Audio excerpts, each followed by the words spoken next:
D2O में पहला point है, it is extensively use as a moderator in nuclear reactor. तो न्यूक्लियर रिएक्टर में जो न्यूट्रॉन्स होते हैं उनकी स्पीड को कंट्रोल करने के लिए, मॉडरेट करने के लिए जो चीज यूज होती है वो हैवी वाटर है।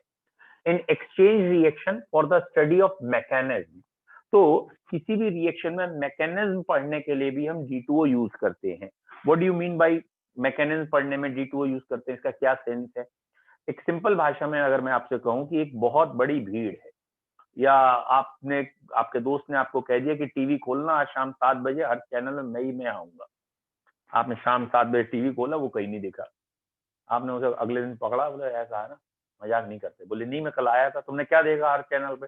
बोले हर चैनल पे रैली चल रही थी मोदी जी की। बोले हाँ, तो मैं रैली में था ना। तो भाई रैली में तुम थे? बोले हाँ, कैमरा आया था, लेकिन तुम नहीं देख पाए। तो उसने कोई बात नहीं, आज फिर तुम देखना, आज मैं तुम्हें गारंटेड देखूंगा। अब की उसने क्या किया, जब रैली चल रही थी शाम 7 बजे, तो उस प्राणी ने, ये प्राणी आपका दोस्त था, उसने ये एक बहुत बड़ी सी एक कैप अपने ऊपर लगा ली, और उस कैप में भी अलग अलग फल सब्जियां ये वो ऐसे लगा ली। ठीक है, बोलो क्लियर है? 6 फुट का खुद है, या 5 फुट का 6 फुट का खुद है, 7 फुट की कैप ऊपर और ऐसी लंबी सी लगा ली, और उसमें भी डेकोरेशन कर लिया, फ्रूट्स वेजिटेबल और ये सब लगा दिए। अब बेटा मोदी जी की रैली भले ही हो, लेकिन जैसे टीवी खोलोगे इसका फोटो साथ में जरूर चल रहा होगा, गारंटेड। और ये जहां जहां जाएगा इसका फोटो आपको दिखता जाएगा कि देखो इसका पाथ ये है। तो बेसिकली ये क्या है? ये है आइसोटोप। ये जो इनने टोपी लगाई है इसको क्या कह रहे हैं? आइसोटोप। और ये बाकियों से क्या हो गया? अलग। मतलब वाटर का फ्लो हो रहा था, आपने हैवी वाटर डाल दिया बीच में, तो हैवी वाटर की अपनी आइडेंटिटी चलती रहेगी कि हैवी वाटर कहाँ जा रहा है, कहाँ, वो पता रहेगा। और क्योंकि इसका मूवमेंट पता रहेगा तो इससे रिएक्शन का मैकेनिज्म या रिएक्शन का पाथ आ जाएगा। ऑर्डिनरी वाटर में अगर हम हैवी वाटर मिक्स कर देते हैं और फिर मूवमेंट हो रहा होता है, तो हमें क्लियर पता लग जाता है कि ये मूवमेंट में हाइड्रोजन कहाँ जा रही है। तो दैट इज, इससे हम मैकेनिज्म पढ़ते हैं। नेक्स्ट, तो ये एक पॉइंट हुआ अभी हमारे लिए D2O के शॉर्ट नोट्स में। एक तो ये मॉडरेटर है इन न्यूक्लियर रिएक्टर, दूसरा एक्सचेंज रिएक्शन में और मैकेनिज्म पढ़ने के लिए भी हम इसका यूज करते हैं। It can be prepared bye exhaustive electrolysis of water. ठीक है, exhaustive electrolysis of water. What is the meaning of this exhaustive electrolysis of water? तो जैसा मैंने आपको पहले दिन बताया था कि हमारे पास जो हाइड्रोजन है, उस हाइड्रोजन का 99.985% तो ऑर्डिनरी हाइड्रोजन है, बट कुछ परसेंटेज में हैवी हाइड्रोजन है, और बहुत ही कम परसेंटेज में ट्राइटियम भी है। तो जब हम वाटर लेते हैं तो उस वाटर में भी कुछ परसेंटेज में, वेरी वेरी लेस परसेंटेज में हैवी वाटर भी होता है, क्योंकि हाइड्रोजन के अंदर हैवी हाइड्रोजन भी होती है इसलिए।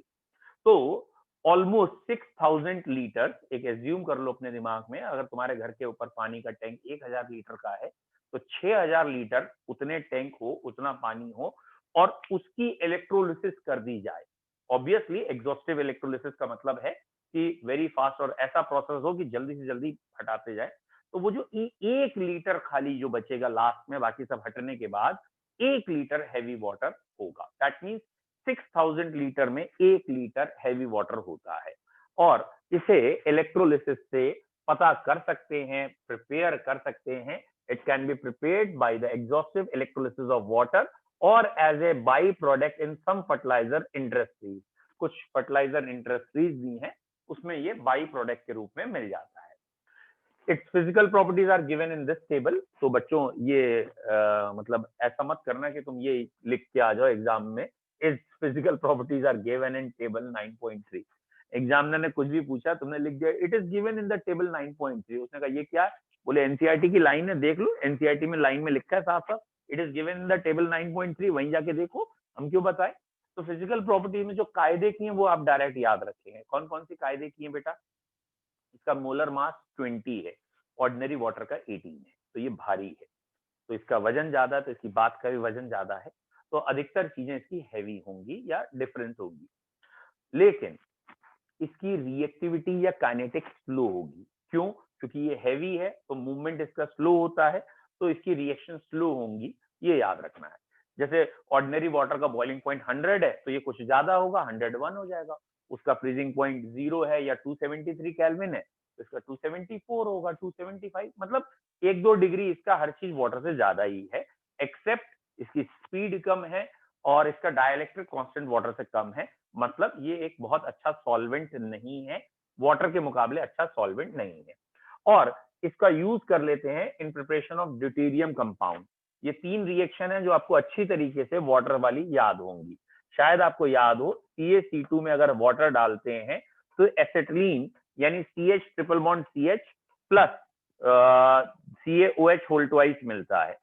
बस अगर आपने हैवी वाटर ले लिया है तो क्या होगा बेटा, अगर आपने हैवी वाटर लिया है तो ये D2O है, तो ये D2 है तो ऑब्वियसली यहाँ एसिटिलीन में C2H2 बनता था, यहाँ C2D2 बना दो। CaOH होल ट्वाइस बनता था, CaOD होल ट्वाइस बना दो। ऐसे ही अगर आपको याद है SO3 plus water gives you H2SO4, ये रिएक्शन अधिकतर बच्चों को याद होती है। सेम अगर यहाँ वाटर की जगह D होता तो यहाँ पे भी D आ जाता। तो आपको बस ये याद रखना है, सेम हाइड्रोजन वाली रिएक्शन याद करिए और हाइड्रोजन वर्ड की जगह D लिखना है, बस इतना ध्यान रखें। जैसे ये है एल्यूमिनियम कार्बाइड, एल्यूमिनियम कार्बाइड की आप H2O से करते तो एल्यूमिनियम का हाइड्रोक्साइड और मीथेन गैस बनती है, तो ये ऑर्गेनिक में भी हम पढ़ेंगे, मीथेन का फॉर्मेशन है। लेकिन अगर आपने H2O की जगह D2O ले लिया है तो मीथेन की जगह CD4 बन जाएगा। CD4 मतलब है वही CH4, बस H की जगह सिंबल में D आ गया तो हैवी हाइड्रोजन आ गया। तो आपको इतना ही इसमें याद रखना है। तो हैवी वाटर में एक शॉर्ट नोट लिखने को आता है, यही 4-5 पॉइंट याद रखिएगा। It is used as moderator in nuclear reactor. It is used for the study of mechanism of various exchange reactions. It is used, it is formed by exhaustive electrolysis of water and byproduct in some fertilizer industries. और इसके बाद ये 3 reaction याद करनी है बेटा, guarantee यही 3 reaction आएंगी आपके एग्जाम में, इन्हीं में से कोई एक आएगी, अलग नहीं आती। तो आपको हाइड्रोजन में ऐसे, ये आपका हाइड्रोजन चैप्टर ऑलमोस्ट फिनिश हो गया है। अब आप हाइड्रोजन के क्वेश्चन करेंगे और फिर प्रॉब्लम्स जो भी होंगी पूछेंगे, ठीक है। ये कल रिएक्शन H2O2 की हुई थी। Last hydrogen as a fuel वो हमने पहले ही कर लिया था, ऑक्सी हाइड्रोजन टॉर्च या हाइड्रोजन फ्यूल में कैसे यूज होता है, हाइड्रोजन इकोनॉमी, ग्रीन केमिस्ट्री, और ये चैप्टर की एनसीईआरटी में समरी है। बट अब मैं आपको एनसीईआरटी के क्वेश्चन दिखा रहा हूं और ये बताने की कोशिश कर रहा हूं कि हाँ जो हमने पढ़ा है उसमें कैसे कैसे क्वेश्चन आते हैं। पहला क्वेश्चन है बेटा, justify the position of hydrogen in periodic table on the basis of its electronic configuration. तो इसमें आपको आंसर क्या लिखना होगा, ये क्वेश्चन यूजुअली 1 मार्क्स या 2 मार्क्स का होगा। तो आपको पहला पॉइंट ये लिखना होगा कि hydrogen has 1 electron in outermost shell, therefore its position should be group 1। और 1-2 एग्जांपल, जैसे लिथियम में 2s1 है, सोडियम में 3s1 है। फिर आपको लिखना होगा by gaining 1 electron it convert into noble gas configuration as halogen, therefore it can be placed along with halogen. तो इलेक्ट्रॉनिक कॉन्फ़िगरेशन के हिसाब से दोनों जगह रखा जा सकता है, ग्रुप 1 में। अगला क्वेश्चन है, right the name of isotopes of hydrogen, what is the mass ratio of these hydrogen.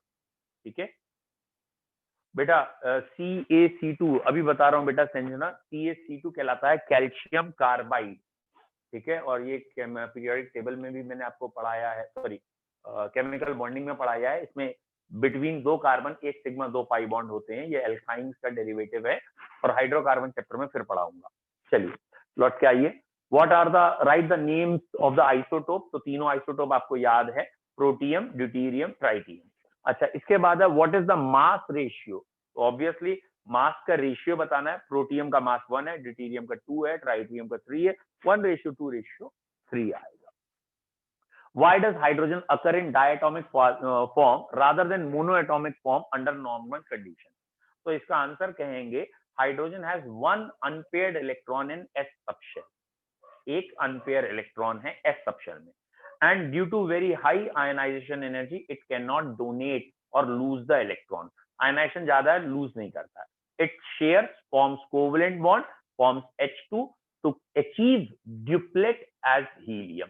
तो यहाँ पे आपको हीलियम से सिमिलैरिटी दिखानी होती है और तब आप कहते हैं कि ये H2 में क्यों एग्जिस्ट करता है, क्योंकि एक एक इलेक्ट्रॉन दोनों का रखेंगे ओवरलैप करके, दोनों H ओवरलैप करके H2 बन जाएगा। Fourth question, how can the production of dihydrogen obtained from coal gasification can be increase. तो शायद आपको याद आ गया हो, एक मेथड हमने पढ़ा था वाटर गैस शिफ्ट, और वाटर गैस शिफ्ट में क्या कहा था हमने कि हमने कोल लिया, उसमें स्टीम पास की, कोल गैस बन गई, जिसको वाटर गैस भी कहते हैं, CO+H2। अब वो जो CO+H2 है उसमें फिर से स्टीम पास करेंगे और फिर से स्टीम पास करेंगे तो वो जो CO है वो CO2 बन के हट जाएगा और CO2 बन जाएगा और हाइड्रोजन का परसेंटेज बढ़ जाएगा। तो यहाँ का आंसर में आपको पहला वर्ड लिखना होता है वाटर गैस शिफ्ट। ये वर्ड जब आप लिखते हैं तो इम्पैक्ट बढ़ जाता है, टीचर समझ जाता है कि हाँ आपने ये जो मेन सेंट्रल आइडिया है वो स्टार्टिंग में लिख दिया है, और फिर डिटेल लिख देते हैं। The coal gas is treated with steam, the CO of the coal gas or water gas converted into CO2 and the concentration of hydrogen is increased. Fifth question, describe the bulk preparation of dihydrogen by electrolytic method. तो common sense है, industrial या bulk पूछ रहे हैं, electrolytic पूछ रहे हैं, तो वाटर की इलेक्ट्रोलिसिस करनी है और कहना है hydrogen is obtained at cathode. तो वाटर जब इलेक्ट्रोलाइज करेंगे एनोड पे ऑक्सीजन गैस मिलेगी, कैथोड पे हाइड्रोजन। सिंपल रिएक्शन थी, अगर आपको याद आ गई हो, वो रिएक्शन क्या थी बेटा कि आप वाटर लिख दीजिए यहाँ पे और एरो पे लिख दीजिए इलेक्ट्रोलिसिस और ये H2 दिखा दीजिए और O2 दिखा दीजिए, इसे लिख दीजिए कैथोड, ठीक है, और बेटा इसे लिख दीजिए सॉरी एनोड, एक कैथोड और एक anode, it is enough. Okay, चाहे तो पूरी इलेक्ट्रोलिसिस में वाटर को तोड़िए H आयन और OH आयन में, H आयन कैटाइन है, कैटाइन कैथोड पे जाएंगे, N आयन एनोड पे, वैसे करके भी आप दिखा सकते हैं, बट इन सिंपल बुक में ऐसे ही है तो ये भी दिखाएंगे। अगला क्वेश्चन है इसी में, what is the role of electrolyte in this process. इस प्रोसेस में हम थोड़ा सा इलेक्ट्रोलाइट, याद हो अगर आपको, थोड़ा सा एसिड डालते थे, dilute acid like H2SO4, HNO3, HCl। क्यों? तो आप कहेंगे water is almost neutral undissociated, water में H आयन नेग्लिजिबल होते हैं, आपको पता है pH 7 है 10⁻⁻7, जो बहुत ही कम है। तो water is almost undissociated having very less H ion to increase the dissociation process. Water एक कोवेलेंट कंपाउंड है बेटा, आयनिक तो है नहीं कि आयनाइज हो जाएगा। तो टू इंक्रीज द इलेक्ट्रोलिटिक और dissociation process we need electrolyte. तो हमें ऐसी चीजें लेनी पड़ती हैं जैसे आयनाइजेशन में हेल्प करे। अब बेटा ये मैंने अभी पहले 5 क्वेश्चन पढ़े हैं, तो पहले 5 क्वेश्चन में अगर किसी बच्चे को कोई डाउट है तो वो नंबर बोल दे, मैं दोबारा एक्सप्लेन कर दूंगा। पहले 5 में अगर आपको कोई भी डाउट है तो बता दीजिए, मैं एक्सप्लेन कर दूंगा। ओके, कोई डाउट नहीं है तो 6 पे आ जाते हैं। गुड। थर्ड क्वेश्चन में सात्विक का डाउट है। सात्विक थर्ड क्वेश्चन था कि under normal condition hydrogen exist as H2। तो बेसिकली इस क्वेश्चन का आंसर क्या है कि जैसे क्लोरीन Cl2 में, ऑक्सीजन O2 में, नाइट्रोजन N2 में एग्जिस्ट करती है, क्यों? क्योंकि उनका ऑक्टेट कंप्लीट नहीं है। तो आंसर में लिखेंगे hydrogen atom is unstable as it has one unpair electron, और आप इसे ऐसे शो करेंगे कि ये एक अनपेयर है, दूसरे का अनपेयर आए, ओवरलैप हो गया और ये H2 बन गया। तो H2 बनने से इसका एक ड्यूप्लेट कंप्लीट हो रहा है, दैट मींस इनर्ट गैस जैसा हो रहा है, जो कि स्टेबल होते हैं तो ये भी स्टेबल होता है। तो इसमें ये है। और कोई डाउट? क्लियर है सात्विक? Very good. अब हम 6th क्वेश्चन पे आ रहे हैं। ये क्वेश्चन है थोड़ा सा यहाँ गलत है, चलो चल जाएगा। हाइड्रोजन की ये मैग्नीज ऑक्साइड होगा, होपफुली MnO होगा, या कोई एक मेटल ऑक्साइड है, उससे हीट कर रहे हैं। तो टिन हुआ, मैग्नीज हुआ, या जो भी वेरी लेस इलेक्ट्रोपॉजिटिव थे, हाइड्रोजन उनका रिडक्शन कर सकता है। मतलब यहाँ हाइड्रोजन से वाटर बन जाएगा और ये M नाम का जो भी मेटल है ये आइसोलेट या अलग हो जाएगा। तो मैं इसको अगर ऐसे प्रूफ करके बताऊं, ये M अलग हो जाएगा और H2O बन जाएगा। तो अगर आपको याद आ गया हो PbO की रिएक्शन है हाइड्रोजन से, या SnO2 की रिएक्शन है हाइड्रोजन से, तो Pb बन जाता है और वाटर बन जाता है। तो हाइड्रोजन एक रिड्यूसिंग एजेंट की तरह काम करता है। हाइड्रोजन इसका ऑक्सीजन छीन लेता है और इसको रिडक्शन कर देता है, but it is not a strong reducing agent. तो हाईली इलेक्ट्रोपॉजिटिव मेटल को तो नहीं करता है, लाइक एल्यूमिनियम, सोडियम, पोटेशियम या आयरन, उनके लिए तो हाइड्रोजन अच्छा नहीं है। बट इलेक्ट्रोकेमिकल सीरीज या रिएक्टिविटी सीरीज में हाइड्रोजन के जो आसपास हैं, टिन है, लेड है, उनके ऑक्साइड की अगर हाइड्रोजन से रिएक्शन करेंगे तो मेटल रिड्यूस हो जाएगा। कार्बन मोनोऑक्साइड प्लस हाइड्रोजन, ये एक वाटर गैस है, इसमें कैटलिस्ट बदलते जाते हैं तो प्रोडक्ट बदल जाता है। इन जनरल हम इसमें मिथाइल अल्कोहल बना सकते हैं कि ये दोनों रिएक्ट करेंगे और मिथाइल अल्कोहल बन जाएगा।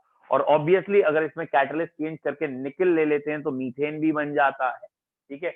और अगर इसको पास कर देते हैं हम एट स्टीम, तो यहाँ से हाइड्रोजन ही अलग होती है।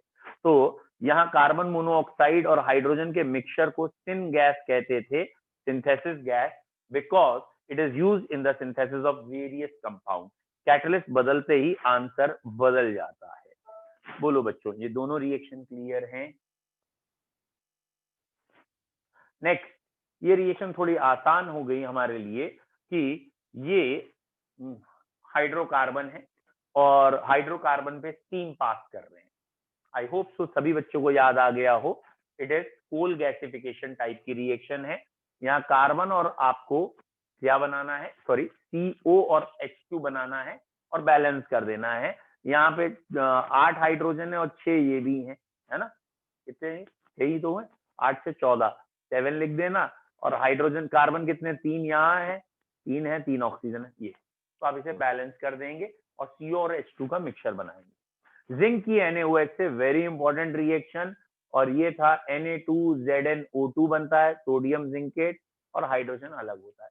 ये बेसिकली इनऑर्गेनिक केमिस्ट्री कहलाती है, रेक्टाफिकेशन वाली, कि जिंक और NaOH रिएक्ट कर रहे हैं, प्रोडक्ट बताओ। तो रटा होगा तो बता लोगे, अदरवाइज इसमें कोई लॉजिक या ऐसा सेंस बनाना मुश्किल होगा वहां बैठ के कि जिंकाइट बनाए, जिंकेट बनाए। तो Na2ZnO2 बनेगा। Next question, discuss the consequences of high enthalpy of HH bond in terms of chemical reactivity of dihydrogen. क्या क्या consequences आते हैं reactivity में? Definitely due to high bond enthalpy, consequences बताने बेटा क्या हुआ? It is least reactive.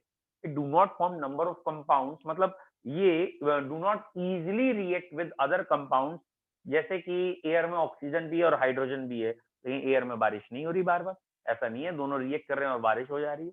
तो due to high bond enthalpy its rate of reaction और रिएक्टिविटी इज लेस।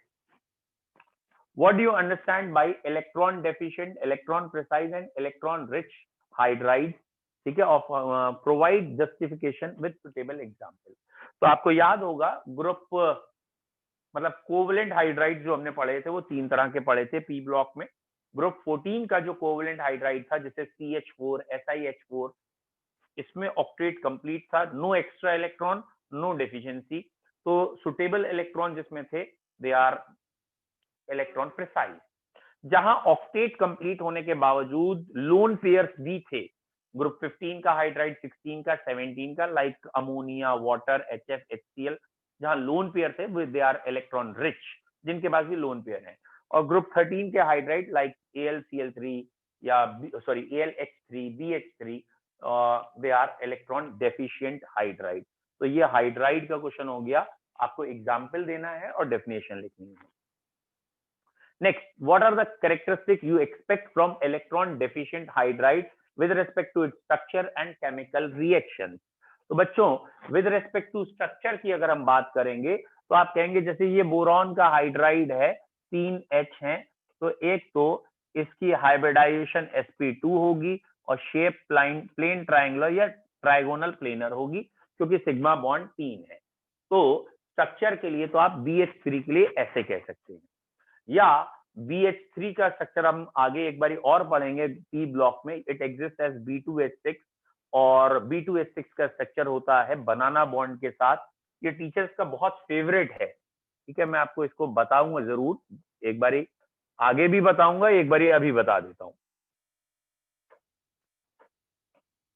तो बेटा ये टीचर्स का बहुत फेवरेट है, इसलिए मैं आपको अभी बता दे रहा हूं कि ये जो BH3 है ये अकेला ऐसे एग्जिस्ट नहीं करता, it exist as dimer B2H6। Teachers का बड़ा फेवरेट है, तो याद रखना ये डाइबोरेन, ध्यान रखिएगा 101% आपके फाइनल के पेपर में आना ही आना है, 101%। B2H6 जो है उसका स्ट्रक्चर ये है, यहाँ 2 H है, यहाँ H है 2 और यहाँ भी H है, ये 2 कोवलेंट बॉन्ड है, ये 2 कोवलेंट बॉन्ड है जो ऑर्डिनरी बॉन्डिंग होती है। लेकिन ये वाले जो यहाँ के जो इसके 2 इलेक्ट्रॉन थे ये यहाँ से लेके यहाँ तक ट्रेवल करते हैं, यानी ये ऐसे बॉन्डिंग शो कर रहे हैं। तो B2H6 में यहाँ जो 2 इलेक्ट्रॉन हैं और यहाँ जो 2 इलेक्ट्रॉन है वो 3 एटम्स में मूव कर रहे हैं, ठीक है। इनको कहते हैं 2 electron 3 centre bond. 2 electron 3 centre का मतलब 2 इलेक्ट्रॉन है लेकिन 3 एटम्स के कांटेक्ट में, इस बोरॉन के हाइड्रोजन के बोरॉन के, ये वाले 2 इलेक्ट्रॉन हाइड्रोजन बोरॉन बोरॉन, और ये वाले जो 2 इलेक्ट्रॉन है ये वाले बेटा ये इलेक्ट्रॉन 2 इलेक्ट्रॉन है और ऑब्वियसली 2 ही सेंटर है। तो जनरली जितने भी होते हैं वो 2 इलेक्ट्रॉन 2 सेंटर ही होते हैं, ठीक है। बट इन दिस केस ये 2 इलेक्ट्रॉन 3 सेंटर्ड बॉन्ड भी है। यहाँ ये वाले 2 बॉन्ड 2 इलेक्ट्रॉन 3 सेंटर्ड हैं और ये वाले 4 बॉन्ड 2 इलेक्ट्रॉन 2 सेंटर्ड हैं, और इन बॉन्ड का नाम रखा गया है बनाना बॉन्ड, बनाना बॉन्ड, ठीक है। तो इन्हें बनाना बॉन्ड भी कहते हैं, इसलिए कुछ टीचर्स इसे पूछ लेते हैं क्योंकि ये कंपटीशन में भी कई बार आ चुका है। और इसका एक स्पेशल पॉइंट ये है कि यहाँ पे जो बोरॉन है उसकी हाइब्रिडाइजेशन sp3 है और शेप टेट्राहेड्रल है, समझे। तो कई बच्चों को लगता है BH3 में sp2 था तो शायद ये भी sp2 होगा, नहीं बेटा, अब यहाँ बोरॉन से 4 बॉन्ड बन चुके हैं और क्योंकि ये 4 बॉन्ड हैं तो ये sp3 हाइब्रिडाइजेशन होगा और शेप कहलाएगी tetrahedral. It is very important, ठीक है। एक पॉइंट इसमें पूछा गया था कि केमिकल रिएक्टिविटी में आप इलेक्ट्रॉन डेफिशिएंट को कैसे देखेंगे। तो केमिकल रिएक्टिविटी में it is a common sense, अगर हम इसे खुद ही कह रहे हैं इसमें इलेक्ट्रॉन की कमी है, मतलब हम खुद ही कह रहे हैं ये भूखा है भिखारी है, खुद ही कह रहे हैं, तो रिएक्शन में क्या चाहेगा, भूखे को क्या चाहिए, रोटी चाहिए, भिखारी को क्या चाहिए, पैसे चाहिए, तो ये भैया इलेक्ट्रॉन जहां मिलेगा वहां जाके रिएक्ट करेगा। और क्योंकि ये lone pair of electron accept करना चाहता है, ये लुईस एसिड हो गया। आप केमिकल आयनिक इक्विलिब्रियम में पढ़ चुके हैं, जो लोन पेयर लेते हैं वो लुईस एसिड होते हैं। तो इन केमिकल रिएक्टिविटी और activity they behave as Lewis base and they combines with in chemical activity they behave as Lewis acid. ये एसिड की तरह बिहेव करता है, लोन पेयर लेता है, they behave as Lewis acid and combines with Lewis base. जिनके पास भी लुईस बेस है उनसे जुड़ जाता है और ये ऐसे एडिशन कंपाउंड बना लेते हैं NH3.BH3। ये दोनों जुड़ के एक साथ एग्जिस्ट करेंगे क्योंकि इसे लोन पेयर की जरूरत है, दूसरा लोन पेयर देने को तैयार है। क्लियर है, बनाना बॉन्ड स्पेशली क्लियर है, आपने बना लिया होगा, आई होप सो, और आपको ये समझ में आ गया होगा 2 इलेक्ट्रॉन 3 सेंटर्ड, 2 इलेक्ट्रॉन 3 सेंटर्ड का मतलब क्या। ये बहुत फेवरेट है टीचर्स का, तो इसलिए थोड़ा इस पे आप फोकस रखेंगे, okay. Next, it is question number ये था 9th 10th। Do you expect the carbon hydride of this formula is Lewis acid और बेस, जस्टिफाई योर फॉर्मूला। अब आप इसका फॉर्मूला ध्यान से देखिए, तो इसका फॉर्मूला लिखा है CnH2n+2। तो भैया आप समझ अगर गए हो, CnH2n+2 का मतलब हो गया कि सिग्मा बॉन्ड है सारे और ये एल्केन हो गया, आया समझ में। अरे मेरे लाल, अगर ये एल्केन हो गया तो ना तो ये लोन पेयर ले ना ये लोन पेयर दे, क्योंकि ये सैचुरेटेड है, सेल्फ सेटिस्फाइड है, तो ना तो ये लुईस एसिड है ना ही ये लुईस बेस है।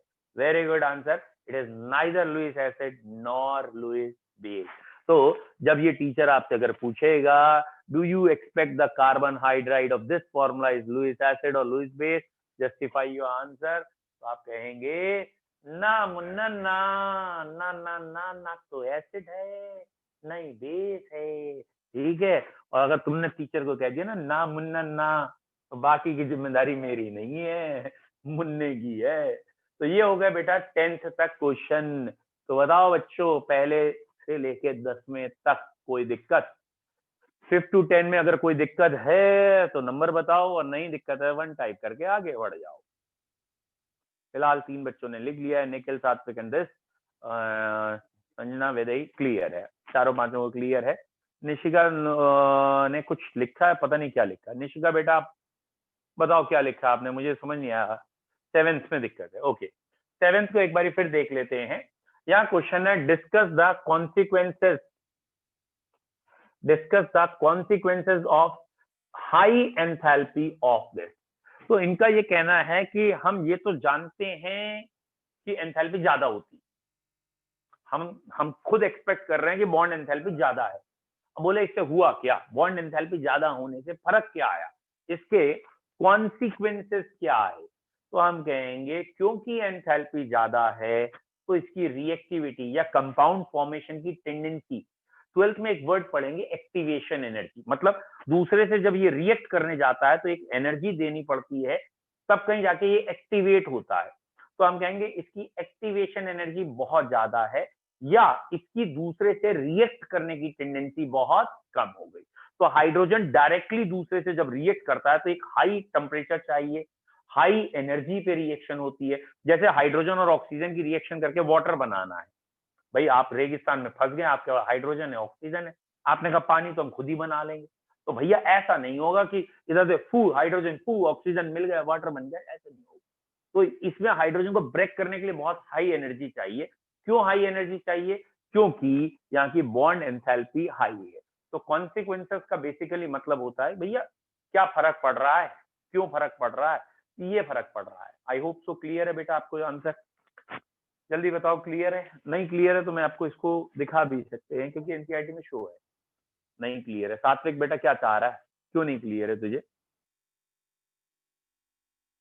बोलो सात्विक। वो कह रहा सब सही है, एक बार फिर से बता दे। चल बेटा मैंने पहले ही कहा था ना, अगर आपको नहीं क्लियर होगा तो मैं एक दूसरे तरीके से बताऊंगा, और वो दूसरा तरीका ये रहा। देखो बेटा क्या लिखा है यहाँ, high bond enthalpy, thus the atomic hydrogen produces at high temperature. क्योंकि बॉन्ड एंथैल्पी ज्यादा है इसलिए जो इसकी रिएक्शंस हैं वो चलती हैं हाई टेम्परेचर। और देखिए इसके पीछे यहाँ पे हाइड्रोजन की केमिकल प्रॉपर्टी में ये रही फिजिकल, सॉरी ये है फिजिकल प्रॉपर्टीज ऑफ हाइड्रोजन, और यहाँ chemical dihydrogen large extent of bond dissociation enthalpy, it is highest for single bond. What inference you draw from this fact? It is because of this factor of dissociation of hydrogen atom is only this at 2000 Kelvin. तो NCERT लिख रहा है इससे क्या होता है कि जब तक टेम्परेचर 2000 केल्विन होता है तो ये सिर्फ 0.08% रिएक्ट करता है या वो टूट पाता है। जब 5000 केल्विन टेम्परेचर होता है, और also it is relatively inert at room temperature, hydrogen relatively inert है रूम टेम्परेचर पे। फिर ये लिखा है हाई बॉन्ड एंथैल्पी। तो हाई बॉन्ड एंथैल्पी के कॉन्सिक्वेंसेस क्या हैं? तो एनसीईआरटी की लाइन के हिसाब से it is relatively inert at room temperature. तो ये हुआ हमारा क्वेश्चन नंबर ऑलमोस्ट 10 तक मैं कहना चाह रहा हूं हो गया है। Now the 11th, what do you understand by the term non-stoichiometric hydride? ठीक है, तो आपको अगर याद आ गया हो डी ब्लॉक के एलिमेंट में हाइड्रोजन बीच बीच में ट्रैप हो जाती थी, और ये वाला हाइड्राइड 3 कैटेगरी थे। पहला था आयनिक हाइड्राइड और सल्फाइड, दूसरा था कोवैलेंट और मॉलिक्यूलर, और तीसरा था मेटेलिक हाइड्राइड और इंटरस्टिशियल हाइड्राइड। तो नॉन स्टोइचियोमेट्रिक था। वेरी गुड बेटा, metallic hydride are non stoichiometric hydride. Clear है? और इन्होंने क्वेश्चन पूछा है व्हाट डू यू अंडरस्टैंड, तो आप कहेंगे the metallic hydride do not follow the valency rule. मतलब उनके कंपाउंड का जो फॉर्मूला है वो पूरा का पूरा ऐसा नहीं होता, Fe सॉरी आयरन हाइड्राइड बनाता ही नहीं। हाइड्राइड गैप क्या था? हाँ, पीरियोडिक टेबल का ग्रुप 7, 8, 9 हाइड्राइड गैप में आते हैं, तो वो तो हाइड्राइड बनाएंगे। इसी में एक और क्वेश्चन है, do you expect this type of hydride be form by alkali metal? अरे ना ना ना ना, this type of hydride is form by transition metals. अरे अंग्रेजी में है ना, तो थोड़ी दिक्कत आ रही है। क्वेश्चन ये है, do you expect this type of hydride, मतलब जो ऊपर दिए हैं, ठीक है, फॉर्म बाय एल्कली मेटल, तो जो ऊपर हाइड्राइड की बात हो रही है, यानी स्टोशियोमेट्रिक, नॉन स्टोशियोमेट्रिक, क्या वो एल्कली मेटल बनाएंगे?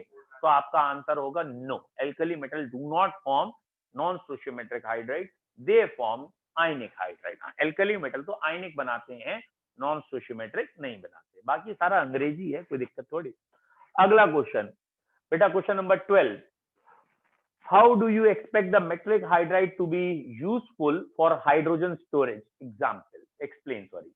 So metallic hydrides are why useful in storage? याद आ गया? हाइड्रोजन इज हाईली इनफ्लेमेबल, बिल्कुल सही है संजना, ये एब्जॉर्ब हो जाता है, लेकिन आपको कहना है hydrogen is highly inflammable, therefore it's transportation is very risky. मतलब मालूम हुआ ट्रक में हाइड्रोजन गैस भरी उसके टैंकर में, और एक जगह से दूसरी जगह ट्रांसपोर्ट हो रहा था, और कहाँ का कहाँ ट्रांसपोर्ट हो जाए उसके बाद, है ना?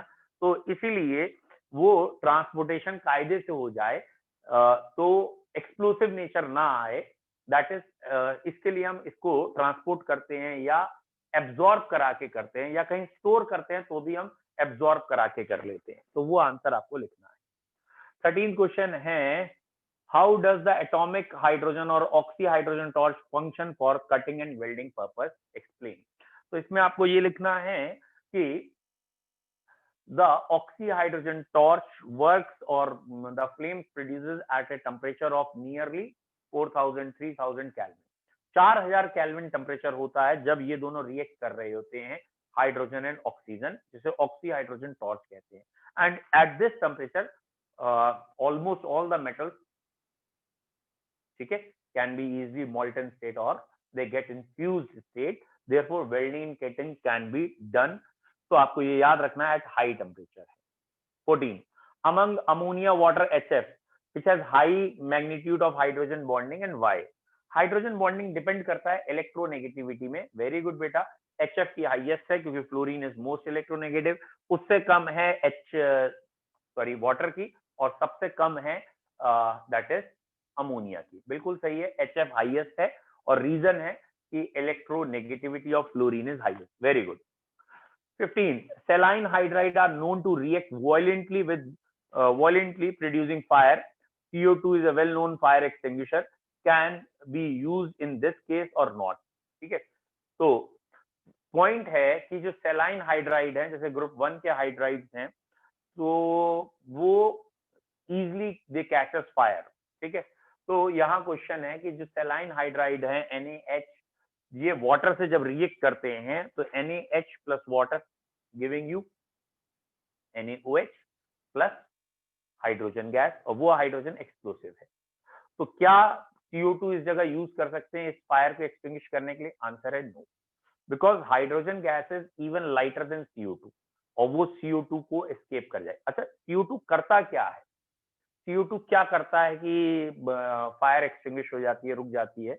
तो CO2 एक डेंस लेयर बना लेता है जहां भी आग लगी होती है, और उस लेयर की वजह से, डेंस लेयर की वजह से एयर का कांटेक्ट वहां से हट जाता है, ऑक्सीजन की सप्लाई आउट हो जाती है। वेरी गुड, ऑक्सीजन की सप्लाई कट करने का काम CO2 का होता है।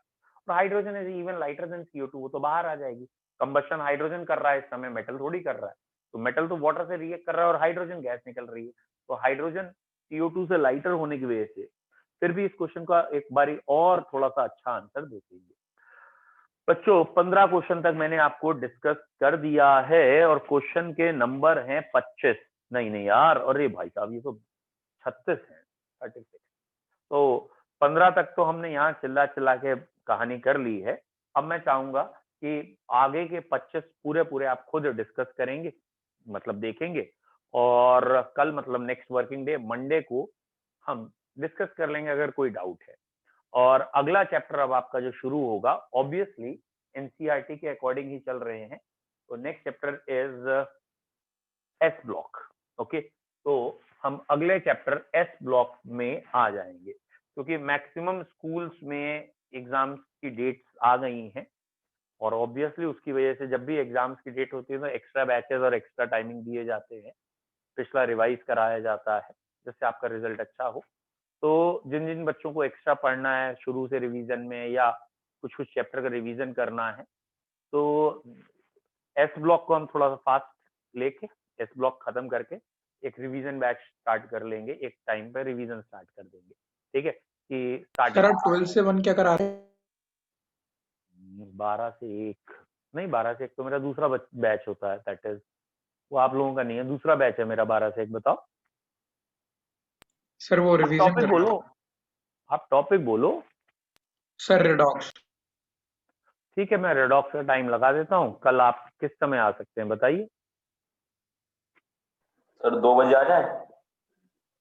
चलिए, कल संडे है, कल ये वाला बैच तो होगा नहीं आपका, ठीक है। कल आपका ये वाले बैचेस नहीं हो, या ऐसा ना करें, कल हम एस ब्लॉक पढ़ ही लेते हैं 2 घंटे लगा के, जिससे कि एस ब्लॉक और पी ब्लॉक जल्दी से जल्दी निपट जाएंगे और हम फिर yes sir 4 to 6। Course complete हो जाएगा, फिर टोटल फोकस रिवीजन पे कर लेंगे, ठीक है बेटा।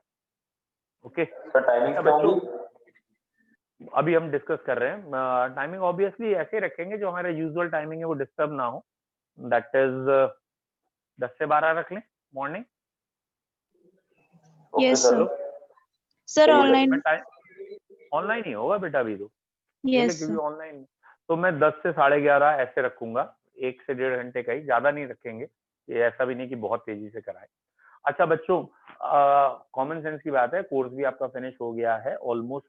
फीस का हिसाब किताब यार आप अपने एंड पे नहीं रख रहे हो, मुझे अच्छा नहीं लगता यार गार्जियंस को फोन करना और कहना या किसी और को, जिसके एंड पे जो भी कुछ है फिनिश इट, है ना, खत्म करो उसे, क्यों लिंगर ऑन कर रहे हैं आप लोग।